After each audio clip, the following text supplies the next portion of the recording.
Alright, if you just joined us, this is still Enterprise Morning right here on Enterprise Television. Let's move to our conversation for today. With a little over a week left before the kick-off of the planned #End Bad Governance protest on August 1, more groups appear to be calling on the government to give a listening ear to the demands that are fueling dissatisfaction among Nigerians. The latest is the Nigerian Labour Congress. True. On Monday, the Nigerian Labour Congress condemned the government's attitude towards the looming protest. Joe Ajero, the NLC president, said it was wrong to dismiss the hardship that inspired the planned protest as a sponsored political dissent.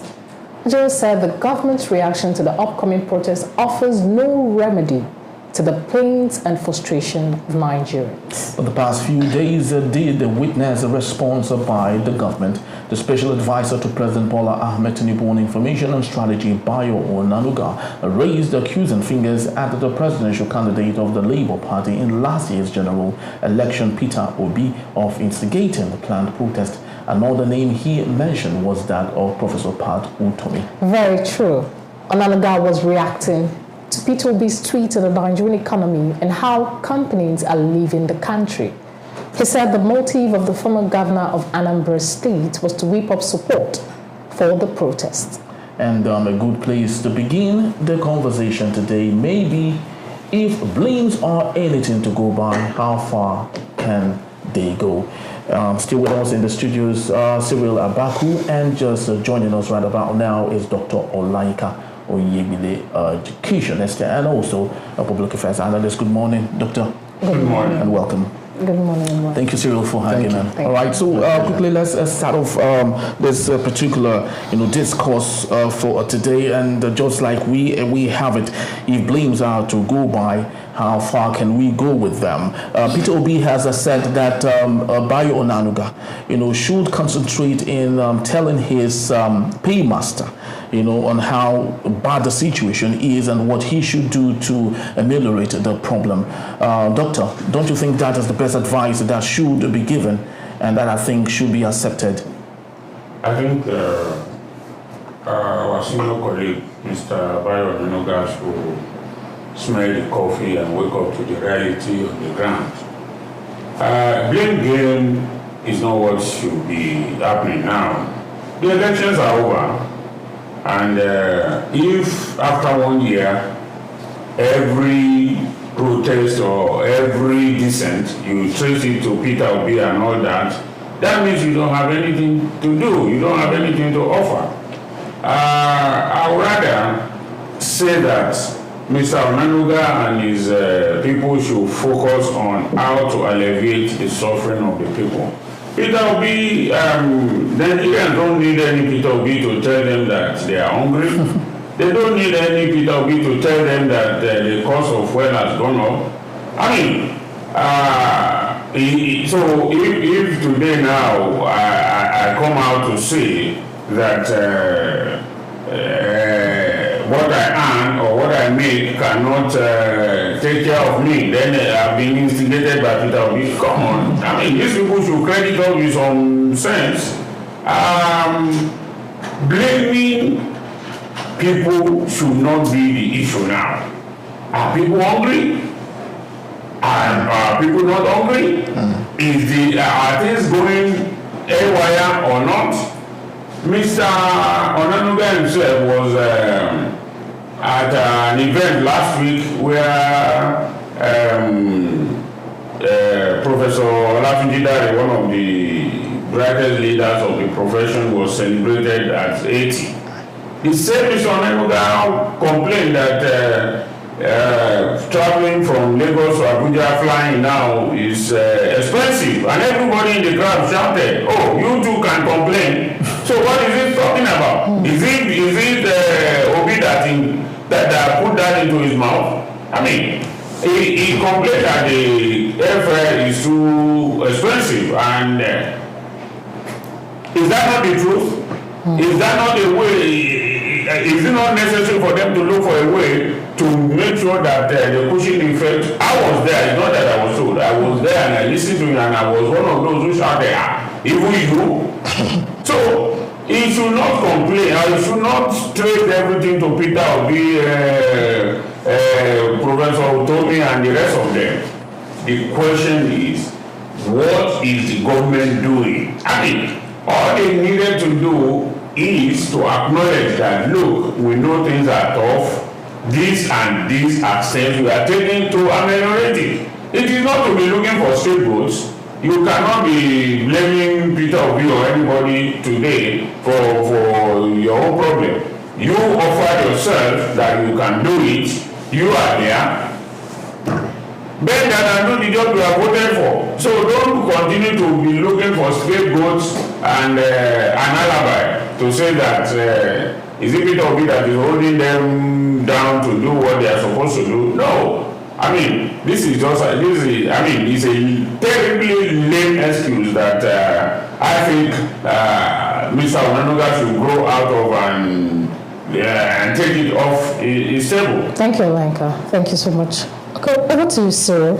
Now, I'm going to quote what he said here, that is Onanuga, and he stated that wanting revolution is a call for a coup d'etat, which is also high treason. I have been on the trail of one of the protest planners who is nameless but claims to have an internet radio station. That is coming from Onanuga. And listening to Dele Mahmood talk about this because he's a journalist and he wrote a letter to the president.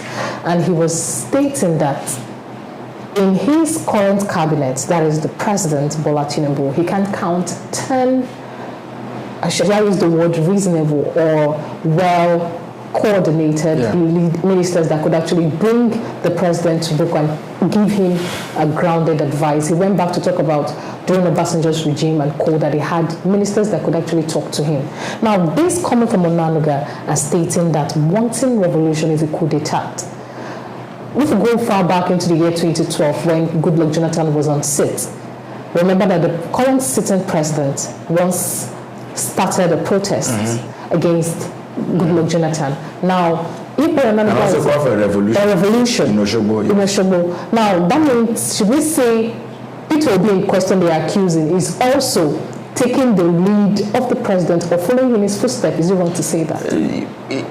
Well, it may be wrong to put it that way for the singular fact that if not, frankly speaking, if not for the Labour Party and really was in the P2B doesn't necessarily, I don't think he's the sort of man anybody needs to fear. In my estimation of him, he is not even your typical politician who has, let me explain what I mean. Politicians have what they call structure. Yeah. Even the certain people does not have structure, like coming in election, right? Structure is when you have people that are loyal to you. Every week and every month, you send them bags of rice, send them money, they share. When the children are sick, they call you. When the wife wants to put the bed, they call you. When they pay school fees, they call you. If they are arrested by police, they call you. So when you do that for them, they will fight for election, they will die for you. That's what we call structure in Nigeria. PW doesn't really have that kind of following or sort of thing, so, but that's by the way. I'm not aware that PW is calling for protests. I'm not aware, but except I'm not ready to that point. What I even said that was that PW tweeted and said the economy was not in a good state, and that a lot of investors were leaving. But Onanuga said that P2B's tweet was deliberately written to incite and instigate the protesters. That the timing of the tweet was meant to give fuel. Yes, fuel to the protest. So to even say that P2B is calling for protest, I have not seen that anywhere. But not to say that if they want to protest, that they don't have the right, that you say they shouldn't protest again. So, but that then if you went back to 2012, that was like 12 years ago. Let me give a background to what happened then. Jonathan was to take fuel subsidy. I mean, we've read the books.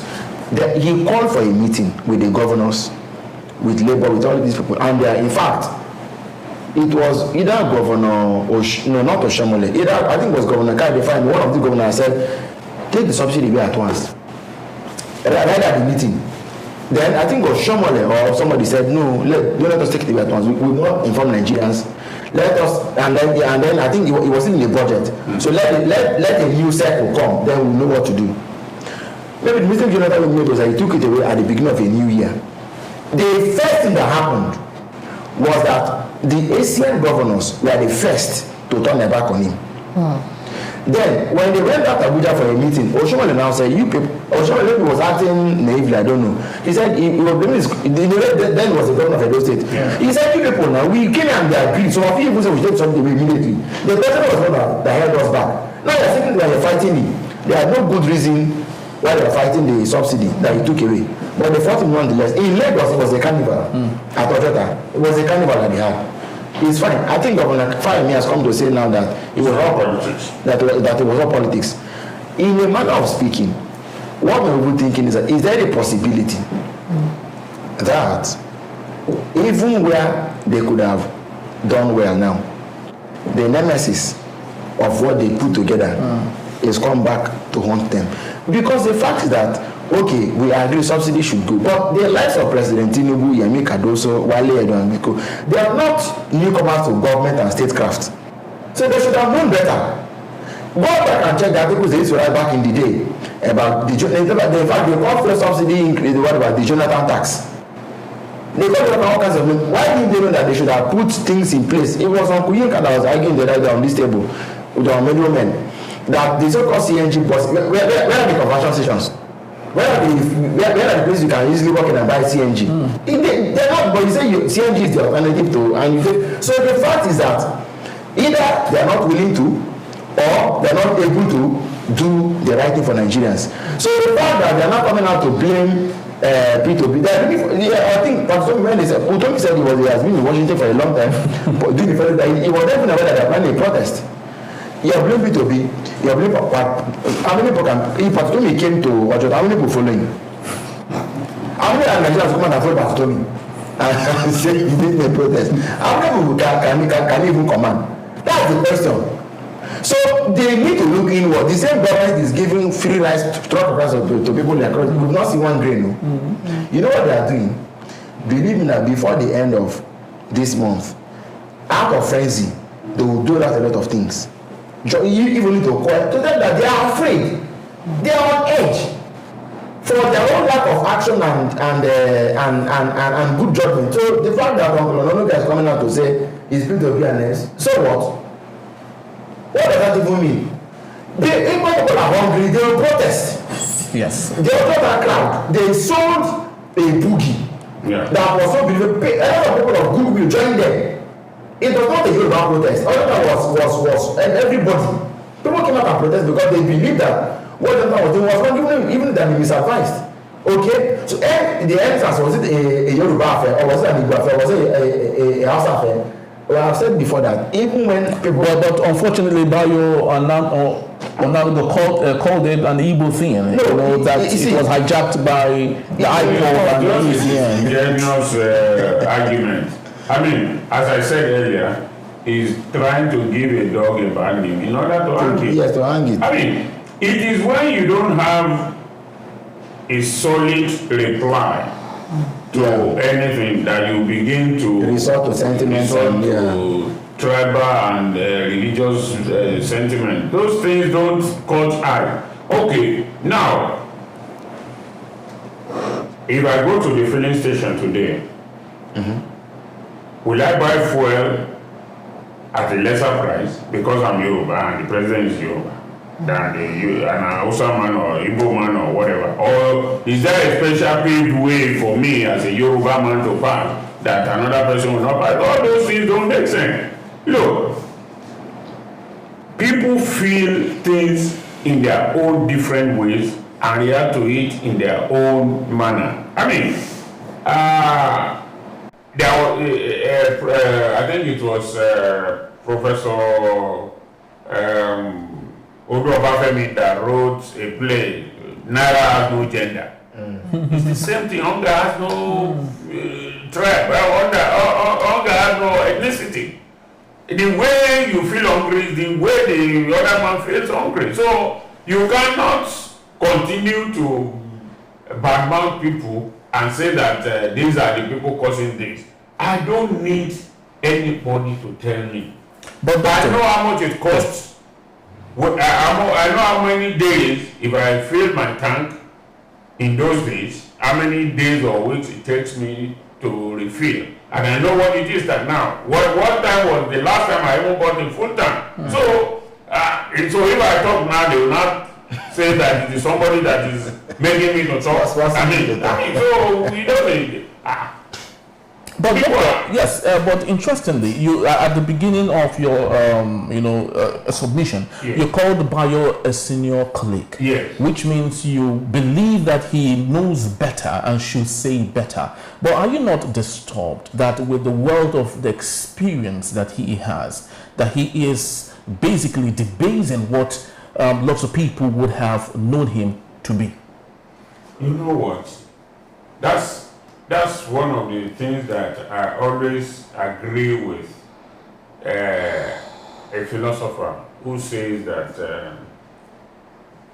every man is a good man until you give him power. While he was on this path of the divide, he was seen as fighting for democracy, talking this and saying that on behalf of the people and so on and so forth.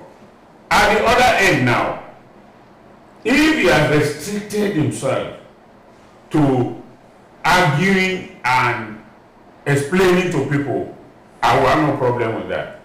But for you to begin to, every point in time, if it is not Peter Obi, it is Atiku. If it is not Atiku, it is this. I mean, we must advance the argument beyond that. Yes. So it makes you think that, so all this fight for democracy, all these good governance thing that you are arguing for when he was editor-in-chief of the news and so on, was only in one direction because he was outside. Now that he's inside, or maybe there are some things that they are seeing that we don't see outside. But even at that, there are people who have heard that post before, who don't, because what he's doing now is also inciting his own supporters or his own ethnic group against Peter Obi.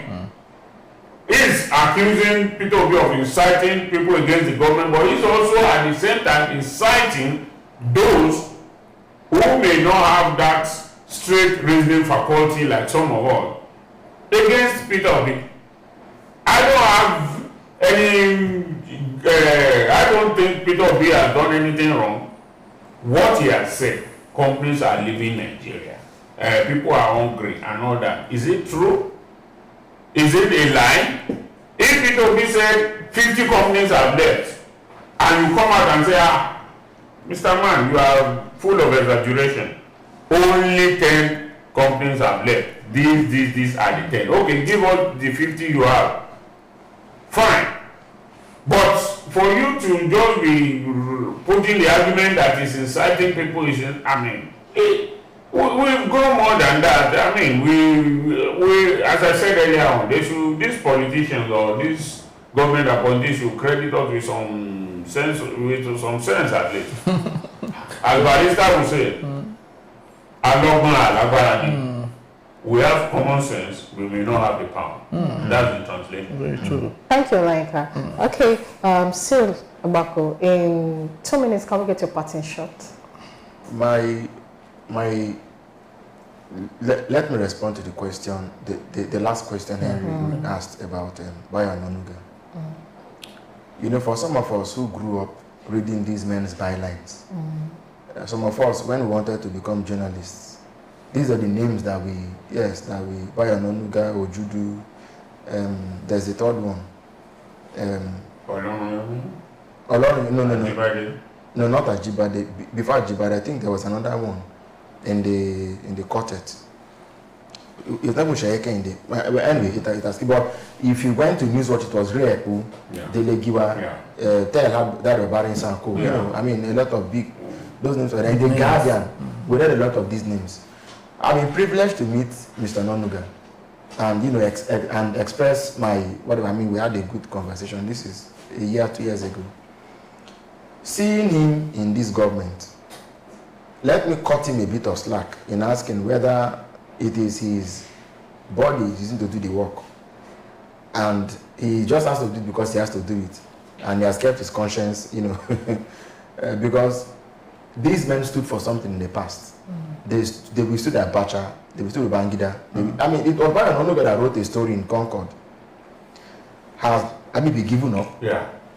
That made African yes, that made the owner of the newspaper go to meet Babangida. That's MKO.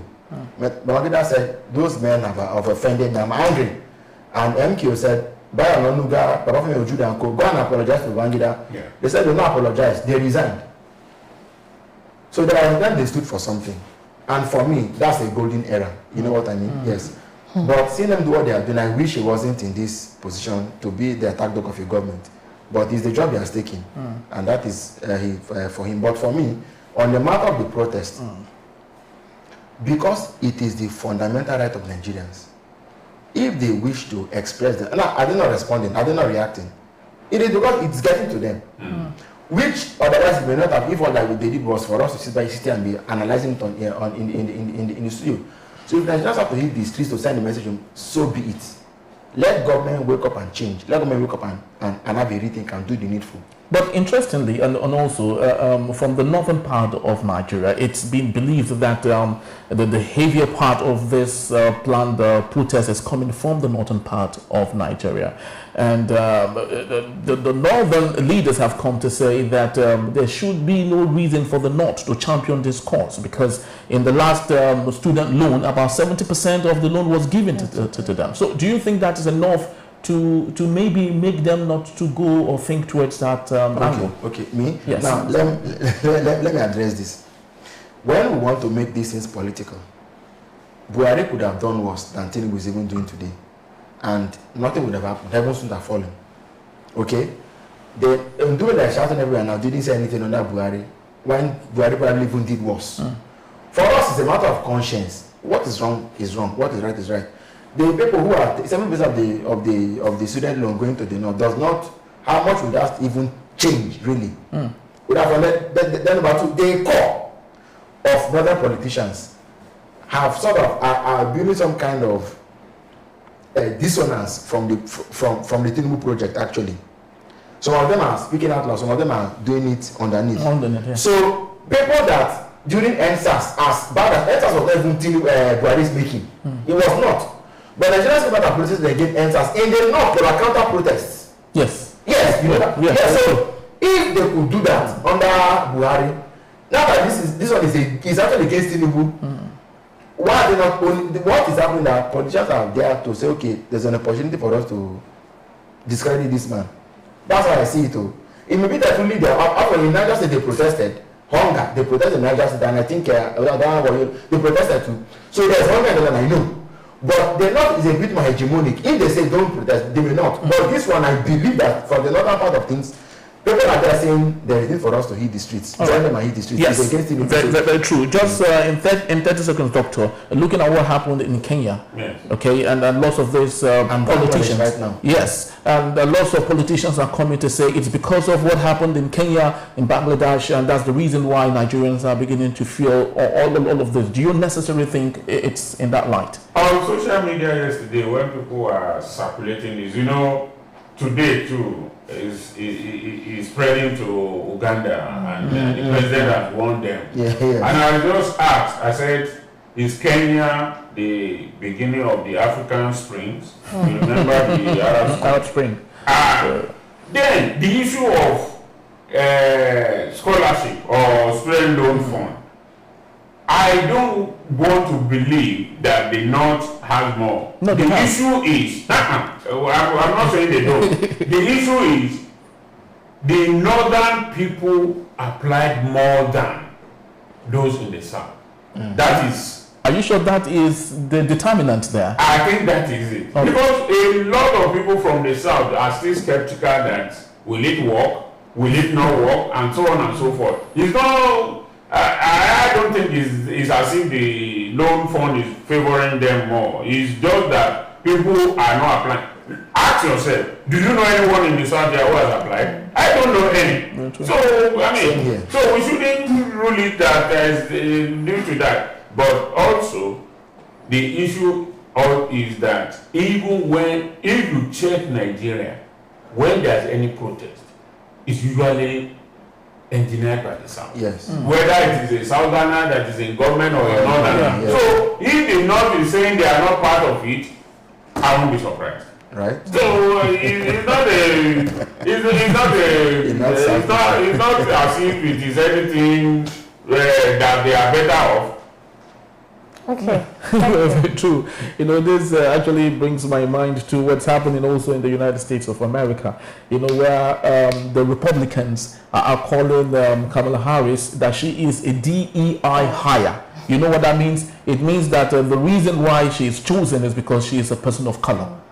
So everything that happens, they say is DEI hire, everything is DEI hire. I guess that's the reason Bayo Onanuga keeps pointing fingers to Peter Obi. Yeah, I guess so, if you're asking me. That's so very good, thank you. Thank you, Dr. Lenka. Thank you, Sir Bako, for joining us this morning. It's a pleasure. Thank you. All right, this is just about the size of our package for today. Thank you, Choma, for being part of our show today. As always, being a great co-host of mine. And to you, love to say thank you also for being part of our show and giving us your time whenever we do call. But please do visit our website at www.enterprisetvnews.com for more information, and also follow and comment respectfully on all our social media platforms at Enterprise TV 7. I am Henry Igwebike. And I'm Chuma Okoye. On behalf of the entire team, we love to say thank you for watching once more, and bye-bye. Bye.